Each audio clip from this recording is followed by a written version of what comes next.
जय, वृंदावन धाम की जय, भक्त मंडल की जय, श्याम सुंदर की जय, कमिटी वृंदों की जय, अपन अपन गुरु गोसाई की जय, जय राधे जय राधे। हरि हरि हरि हरि बोल।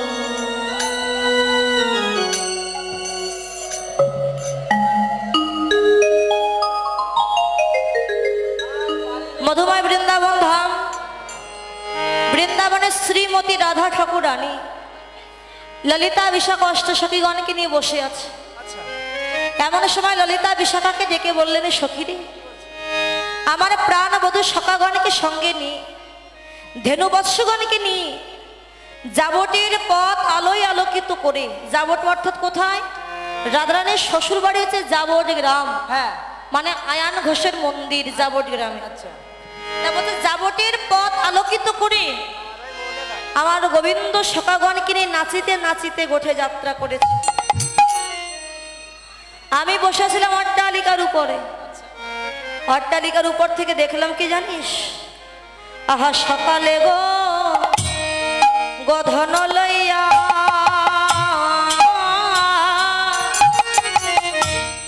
गोठे चले गेल आमार बिनोदिया।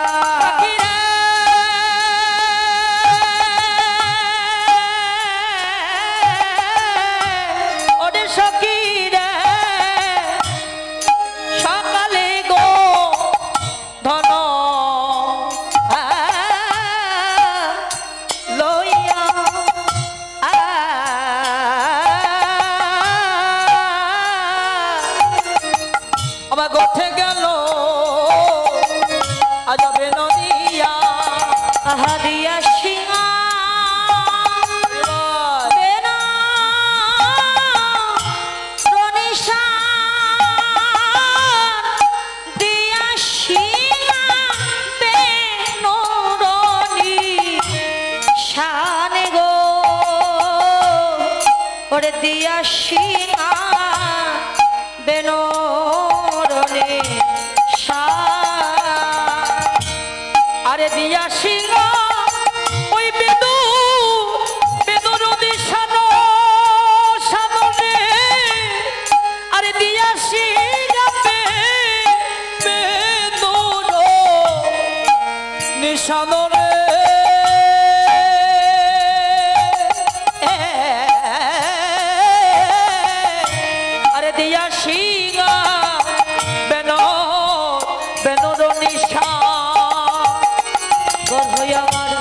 चले जे गल रे चले जे गल रे आय ललिता अविशाखा बधू चले जे गल रे ललिता अविशाखा बधू चले जे गल रे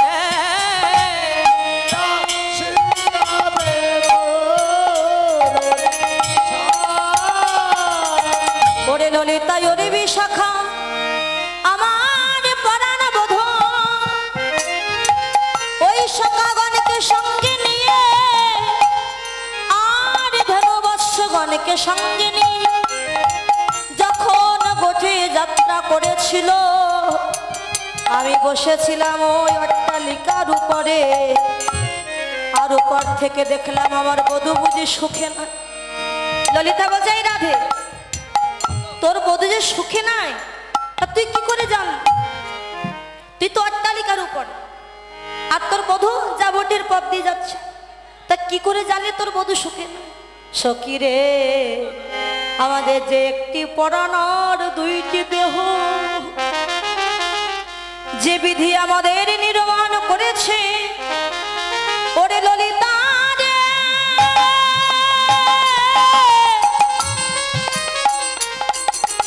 विशाखा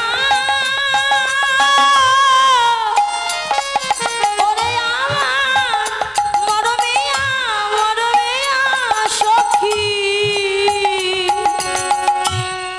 सखी रे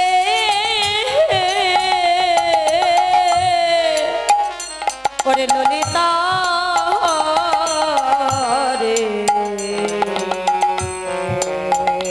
সখী রে সখী রে, যে বিধি আমাদের তৈরি করেছে সেই বিধি ভুল করে আমাদের দেহ দুইটা দিয়েছে আর একটা পরাণ দিয়েছে। তাহলে দুইটা মানুষের দুটি পরাণ হয়, আর আমাদের দুইজন ব্যক্তি দুইজন মানুষ আমরা কিন্তু পরাণ একটি। এই জন্য আমি সুখে থাকলে আমার বধূ জানতে পারে, আর বধূ দুঃখে থাকলে আমার পরাণ আমি আগে জানতে পারি। বধূ, আমায় তুমি বাদিনীর ঘরে বসতে দিয়েছ, যে বাদিনীর ঘরে বসে আমার কৃষ্ণ নাম গাইতে মানা, নীল গগন পানে চাইতে মানা। যদি নীল বসন পরিধান করি আমার শাশুড়ি আর ননদে গিয়ে আমায় গঞ্জনা দেয়। যদি কালো হাড়িতে আমি রন্ধন করি তবু আমায় বাদিনী কলঙ্কিনী বলে। যদি আমি নয়নে অঞ্জন পরিধান করি, অঞ্জন মানে কাজল, আমার ননদিনী গিয়ে আমায় গঞ্জনা দেয়। কেন এমন বাদিনীর ঘরে বসতে দিল? তাই যদি কৃষ্ণ ভজনের ইচ্ছা হৃদয়ে জাগে, হৃদয়ে জাগে, আমি কি করি জানিস ললিতা? আরে ওই বন থেকে শুকনো কাষ্ঠ এনে উনানে দিয়ে আমি জাল ধরিয়ে দিই, আর যখন দাও দাও করে আগুন জ্বলে ওঠে জ্বলন্ত আগুনে আমি জল ঢেলে দিই। আর কাষ্ঠ ভিজে গিয়ে যখন ধোঁয়া ওঠে সখী রে, ওই রন্ধনশালায় বসে আমি কি করি জানি? আমি যে ধোবার ছলে কৃষ্ণ বলে কাঁদি সখী রে। গোবিন্দ, আমি ধোঁয়ার ছলে আমি কৃষ্ণ বলে কাঁদি। কৃষ্ণ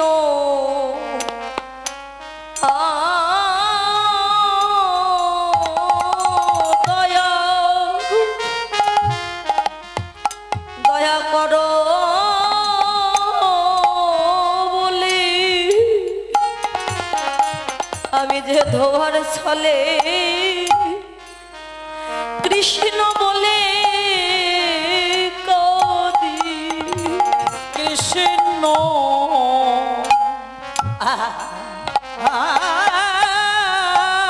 দয়া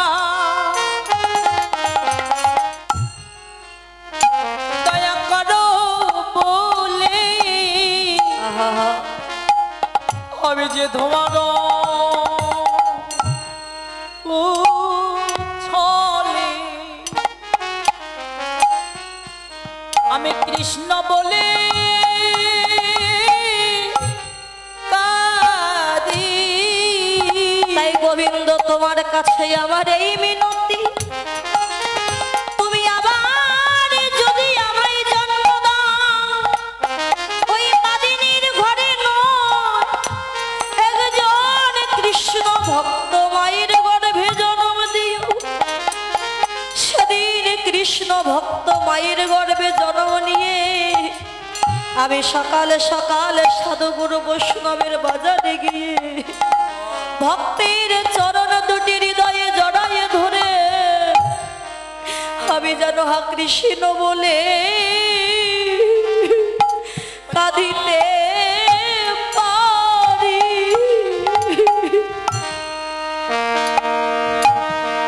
কৃষ্ণ বলে আমি কাঁদিতে পারি।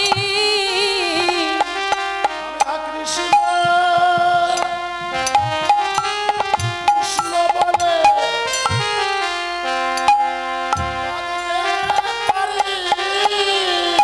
কৃষ্ণ দয়া দয়া করো বলে আমি যেন হা কৃষ্ণ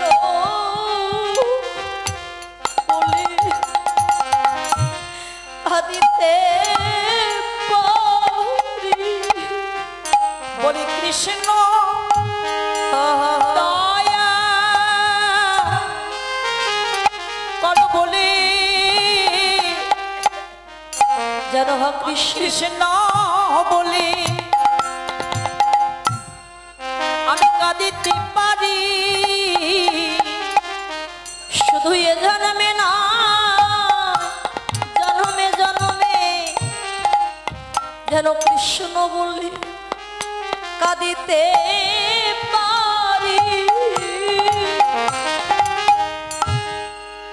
শুধু এ জন্মে নয়, প্রতি জন্মে জন্মে আমি কৃষ্ণ বলে আমি কাঁদিতে পারি। গোবিন্দ আমি যেন কৃষ্ণ বলে কাঁদতে পারি। আর গোবিন্দ বললেন, এ জগতের যে ভক্ত আমারে যে ভক্ত ভজে যেভাবে, আমি তাকে ভজি মোর এমর স্বভাবে। মাতা মোর পুত্র রূপে করেন বন্ধ, অতি দিনহীন জনে করে লালন পালন। সকা শুদ্ধ জ্ঞানে করে স্কন্দে আরোহণ, তুমি কোন বড় লোক তুমি আমি সমান। যদি কোনো ভক্ত আমায় বন্ধু রূপে চায়, আমি তাকে বন্ধু রূপে ধরা দিয়ে থাকি। যদি কেউ আমায় স্বামী রূপে চায়, আমি তাকে স্বামী রূপে ধরা দিয়ে থাকি। যদি আমায় কেউ পুত্র রূপে চায়, পুত্র রূপে ধরা দিয়ে থাকি। ওই যে বৃন্দাবনের শ্রীরাম সখা, সবাই সখ্য প্রেমে চেয়েছে, আজ আমি বন্ধুরূপে সখ্য প্রেমে তাকে ধরা দিয়েছি। ওমা, আমরা সবাই জানি কৃষ্ণ যখন গোঠে এসেছিল তখন শ্রীরাম আনতে গিয়েছিল কৃষ্ণ। কৃষ্ণ যখন ঘরে ফিরবেন তখন শ্রীরাম যাবে, চল কানাই ঘরে যায়। আরে প্রশ্ন হতে পারে, আরো যে সখা ছিল সেই সব সখা বাদ দিয়ে কেন শ্রীরাম সখা কৃষ্ণকে গোঠে এনেছে? এই শ্রীরাম কে ছিল গো? জানতে হলে তো ত্রেতা যুগের কথা আমাদের জানতে হবে। ত্রেতা যুগে আমরা রামের কথা সবাই জানি। রামের আর 4 ভাই ছিল না? নাম কি কি বলুন তো দেখি, জোরে জোরে বলুন। হ্যাঁ, রাম, লক্ষ্মণ, ভরত, শত্রুঘ্ন। রাম যখন বনে গিয়েছিল সঙ্গে গিয়েছিল কে? লক্ষ্মণ গিয়েছে। আমরা বলি যে লক্ষ্মণের মতো ভাই জগতে আর কেউ না। দাদাকে ভক্তি করলো, কিন্তু মহাজন বললেন এ জগতে ভরতের মতো ভাই আর হয় না। বাবা, রাম যখন বনে গিয়েছিলেন, ভরত কোথায় ছিল বলুন তো বাবা? মামার বাড়িতে। এখন ভরত ফিরে এসে জানতে পারলে তার মা বর চেয়েছে, রামচন্দ্র বনে চলে গেছে। আর বিলম্ব না করে মায়েদের নিয়ে সৈন্যদল নিয়ে রথে করে ওই জঙ্গলে ধাবিত হলেন যেখানে রামচন্দ্র। সেই চিত্রকূট পর্বতে যাচ্ছে, হঠাৎ দূর থেকে লক্ষণ দেখতে পেল ভরত আসছে সৈন্যদল। ছুটি এসে বলছে, দাদা অস্ত্র ওঠাও, ওই দেখো ভরত আমাদের সঙ্গে যুদ্ধ করতে আসছে সৈন্যদল নিয়ে। তোমার তীর ধনুক ওঠাও দাদা, আর বসে থাকার সময় নাই। রাম তো জ্ঞানী ব্যক্তি, ভগবান। রাম বলেছিল, লক্ষণ না বুঝে কারোর উপরে কোনো দোষ দেওয়া উচিত নয়। ভরত কেন আসছে না জেনে না বুঝে তুমি বলছো যুদ্ধ করতে আসছে, আগে আসতে দাও। দাদা সৈন্যদল নিয়ে আসছে, হাতে তীর ধনুক, সে তো নিশ্চয়ই ভালোবাসাটা দেখাতে আসছে, আমাদের সঙ্গে যুদ্ধ করতে আসছে। আসুক, আমি না বুঝে না জেনে তীর ধনুক তুলতে পারবো না। যদি ভরতের হাতে আমার মৃত্যু হয়, তবু না বুঝে আমি আবার তীর ধনুক কিছুতেই উঠাবো না ভরতের উপরে। লক্ষণ রাম দাঁড়িয়ে আছে, সীতা দাঁড়িয়ে আছে, আর ভরত ছুটে এসে দেখতে পেল রাম ভিখারির বেশে দাঁড়িয়ে আছে, রাজমুকুট খোলা, অঙ্গে একটা ভিখারির। ছুটে গিয়ে আষাঢ় খেয়ে পড়লো রামের চরণে। দাদা দাদা কাঁদছিস কেন? ভরতকে টেনে তুলেছে। দাদা হয়নি, তুমি একবারে ফিরে চলো দাদা, আমি তোমায় নিতে এসেছি। না রে ভাই, ফিরবো বলে তো আমি বনে আসি। রামচন্দ্র বললেন আমি ফিরবো না, তুই কেন এসেছিস? ভরত বলল দাদা একটা প্রশ্নের উত্তর জানতে এসেছি তোমার কাছে। আমি কি প্রশ্ন ভাই?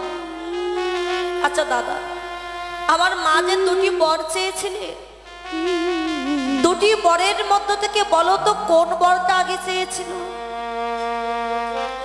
প্রথম বর চেয়েছিলেন আমার পুত্র ভরত হবে অযোধ্যার রাজা, আর দ্বিতীয় বর রামকে 14 বৎসরের জন্য বনে যেতে হবে। ভরত বললেন দাদা তুমি কি আমার মায়ের কথা রেখেছো? হ্যাঁ রেখেছি, মায়ের কথা রাখবো বলে সব ছেড়ে বনে চলে এসেছে। ভরত বলল না দাদা, তুমি আমার মায়ের কথা রাখো। আমার মায়ের প্রথম বর ছিল আমার পুত্র ভরত হবে রাজা, তারপরে রামকে বনে যেতে হবে। হরি বল, হরি বল। তাহলে আমি মামার বাড়ি থেকে ফিরলাম না, রাজা হলাম না। আমি রাজা হওয়ার আগে তুমি কেন বনে চলে এলে দাদা? আমি জানি তুমি জানতেই যে আমি ফিরে এলে আমি রাজা হয়ে গেলে তোমাকে আমি আর বনে আসতে দেব না। কেন? একটা রাজার অধিকার আছে, তা কাউকে বারণ করা, নিষেধ করা। আমি যখন রাজা হতাম তোমায় আদেশ দিলে তুমি আর বনে আসতে পারতে না। তাই তোমার ভক্তদের মনোবাসনা পূর্ণ করতে তুমি বনে চলে এলে, আর অপবাদ হলো, কলঙ্ক হলো আমার মা কইকেয়ী। সবাই আমার মাকে অপবাদ দিচ্ছে, কলঙ্কিনী বলছে। দাদা একবার ফিরে চলো, তোমার অযোধ্যায় রাজ সিংহাসন পড়ে আছে, তোমার জন্য ফিরে চলো। না রে ভাই, আমি ফিরবো না। দাদা আমি জানি তুমি ফিরবে না, যাওয়ার আগে একটা বস্তু আমি চাইবো, আমায় দেবে দাদা। আমার তো কিছু নাই ভরত, সব ছেড়ে এসেছি, তোকে আবার নতুন করে কি দেব? আচ্ছা দাদা, কি জানো, যদি দিতে চাও তবে এইটাই আমায় দাও। কি বস্তু জানো? তুমি যে পাদুকার উপরে দাঁড়াইয়ে আছো, ওই পাদুকা দুখানায় আমার মাথার উপরে দাও। ওই পাদুকা নিয়ে আমি রাজ সিংহাসনে বসিয়ে নিতুই নিতুই পূজা করব।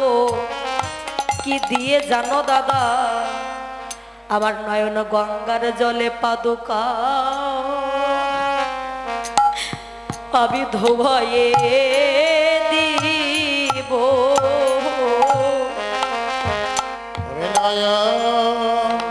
গঙ্গা জলে পাদুকা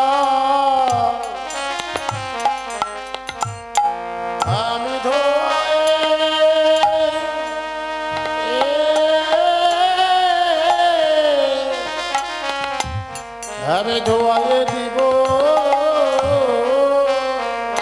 দাদাই আমার মনোবাসনা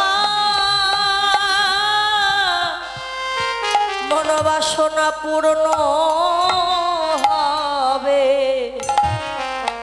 আমার নয়ন গঙ্গার জলে পাদুকা আমি ধোয়ায়ে দিব। দাদা মনবা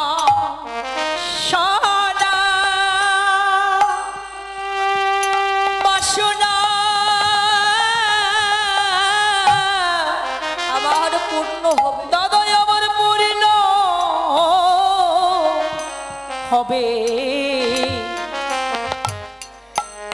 আমি দুটি নয় জলে পাদুকা আমি ধোয়াই দিব। আমি ধোয়ায়ে দিব। ভরত পাদুকা বক্ষ চোখে নিয়ে যখন নয়নের জলে বুকু ভাসাই কাঁদে, রামচন্দ্র কেঁদে কেঁদে বলে, ও ভাই ভর, আজ যেমন ভাবে আমার পাদুকা নিয়ে তুই কাঁদছিস, আমার মনে বড় বাসনা জেগেছে, আমিও যদি তোর চরণ দুখানা হৃদয়ে জড়ায়ে ধরিতে পারতাম, কিন্তু আমার মনোবাসনা পূর্ণ হবে না, কেননা তুই যে আমার ছোট ভাই আর আমি যে তোর বড় ভাই রাম। তাই মনোবাসনা পূর্ণ করিবার জন্য আগত দাপর যুগে সেদিনই আমার ভাই রূপে নস, সেদিন তুই হবি আমার বন্ধু, তোর নাম হবে শ্রীদাম। আর আমি ওই বৃন্দাবনে যাব কৃষ্ণ রূপে, সেদিন খেলা করিতে করিতে খেলার ছলনায় তোর চরণ দুটি হৃদয়ে জড়ায়ে ধরে আমি কি করব জানিস, আবার নয়নে জলে চর আমি ধোয়ায়ে দিব। আমার এই দুটি নয়ন জলে চলো আমি ধোয়ায়ে দিবা। হরিবল হরিবল হরিবল হরিবল।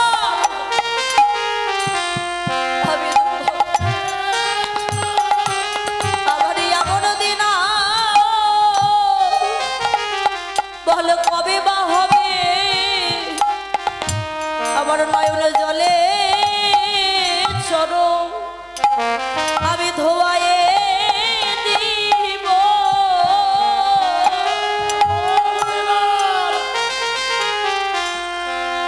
মরার হয় কি না হয়, জলে পাদুকা চরণ আমি ধোয়ায়ে দিব। সেদিনে যেন কাঙাল বলে, আমায় ফেলে দিস না রে ভাই, আমার নয়ন জলে চরু ধোয়ায়ে দিব। আমি কাঙালি বলে ভাই সেদিন ফেলে দিও না,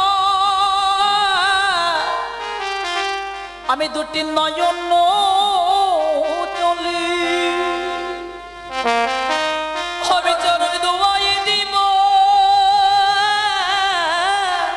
আমার যে দিনে দিনে দিন গোনা দিনে ফুরাইয়ে গেল রে ভাই, আমার নয়ন জলে চরণ সবাই ভক্তের চরণ তুলি মাখো হরিবা। দিব। আমার দিনে দিনে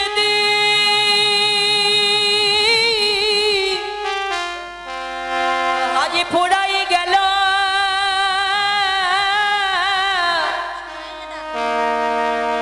আজি মাখো ভক্তিতে চরণ ধুলি মাখো।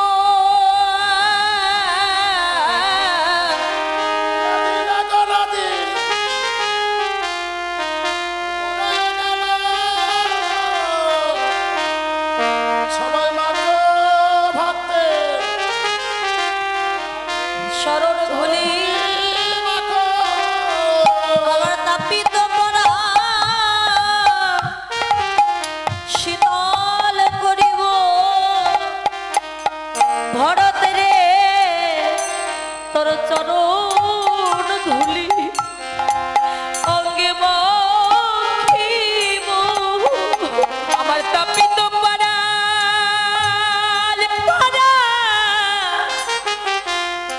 আমি শীতল করিবা,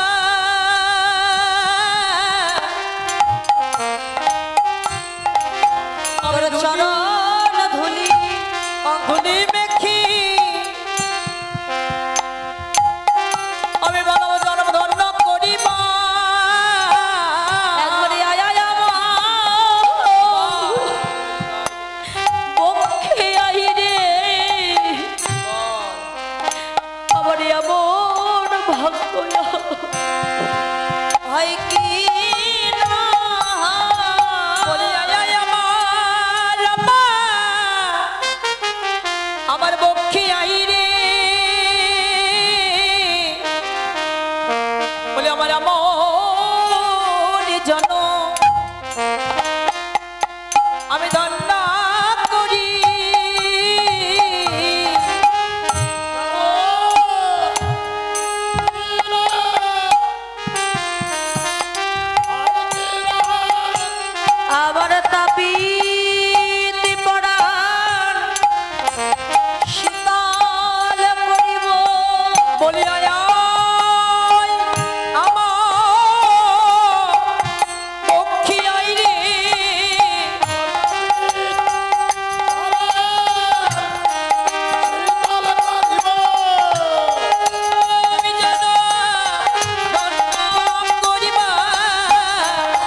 তিনি হয়েছেন শ্রীরাম সখা, আর সেই ভগবান রামচন্দ্র হয়েছেন বৃন্দাবনের কৃষ্ণচন্দ্র।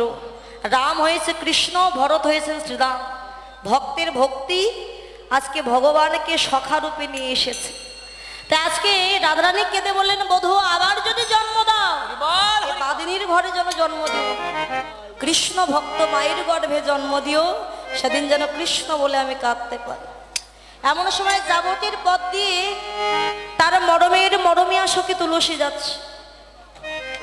তুলসীকে দেখতে পেয়ে ডাক দিয়েছে, তুলসী, আরে ও তুলসী,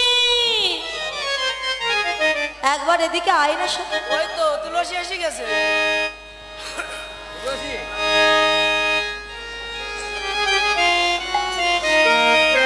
তুলসী তুলসী কালে রাধারানীর মতো পরম কৃষ্ণ ভক্তের ডাক আমার এসেছে।